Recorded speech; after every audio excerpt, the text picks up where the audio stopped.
Global star young tiger NTR recent గా కొన్న car గురించి ఫిలిం ఇండస్ట్రీలో చర్చ జరుగుతోంది. బిగ్ స్క్రీన్ పై ఓరమాస్ యాక్షన్ సీన్స్ లో కనిపించే ఎన్టీఆర్ నిజ జీవితంలో మాత్రం చాలా సున్నితుడని మూవీ సెలబ్రిటీస్ చాలా సందర్భాల్లో చెబుతుంటారు. నిజానికి యంగ్ టైగర్ ఎన్టీఆర్ కు ఫ్యామిలీ సెంటిమెంట్ ఎక్కువ.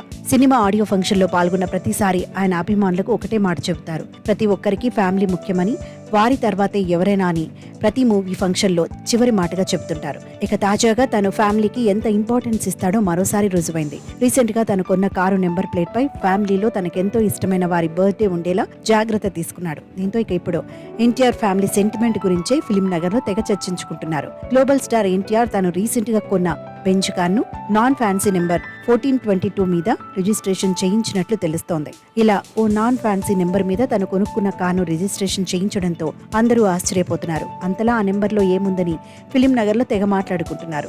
నిజానికి తను కొన్న ప్రతి కారు నెంబర్ 9 సిరీస్ ఉండేలా జాగ్రత్త తీసుకుంటాడు యంగ్ టైగర్ ఎన్టీఆర్. ఇలా ఎన్నో కార్లను గతంలో 9 సిరీస్ పై రిజిస్ట్రేషన్ చేయించాడు. ఓ రకంగా 9 సిరీస్ ఉన్న కారు కనిపిస్తే చాలు అభిమానులు కూడా ఆ కారు ఎన్టీఆర్ తేనని ఫిక్స్ అయిపోయేవారు. కానీ తను తాజాగా కొన్న ఓ కారుపై తన సెంటిమెంట్ కు భిన్నంగా ఓ కొత్త నెంబర్ కనిపించింది. ఇక అప్పటి నుంచి సోషల్ మీడియాలో ఎన్టీఆర్ కారు గురించి ఓ రేంజ్ లో డిస్కషన్ జరుగుతోంది. నిజానికి అభయరామ్ 2014లో జూలై 22న జన్మించగా భార్గవ్ రామ్ 2018లో జూన్ 14న జన్మించాడు. అయితే వీరిపై ఉన్న ప్రేమతోనే తాజాగా కొన్న బెంజ్ కారును వారి పుట్టినరోజుల తేదీ మీద రిజిస్ట్రేషన్ చేయించాడు. ఇక తన కుమారులపై ఎన్టీఆర్ కు ఎంతో ప్రేమ ఉందని, అందుకే తను కొన్న కారుకు వారి పుట్టినరోజుల తేదీలతో రిజిస్ట్రేషన్ చేయించాడని ఫిలిం నగర్ లో గుసగుసలు వినిపిస్తున్నాయి. ప్రస్తుతం గ్లోబల్ స్టార్ ఎన్టీఆర్ ఓవైపు దేవరా షూటింగ్ లో పాల్గొంటూ మరోవైపు వార్ 2 షూటింగ్ లో పాల్గొంటూ ఫుల్ బిజీగా ఉన్నారు. ఇలా వరుస డిఫరెంట్ లైనప్ సినిమాలతో కెరియర్ లో దూసుకెళ్తున్నారు ఎన్టీఆర్. కేవలం సినిమాలకే కాకుండా సమయం దొరికినప్పుడల్లా ఫ్యామిలీతో టైం స్పెండ్ చేస్తూ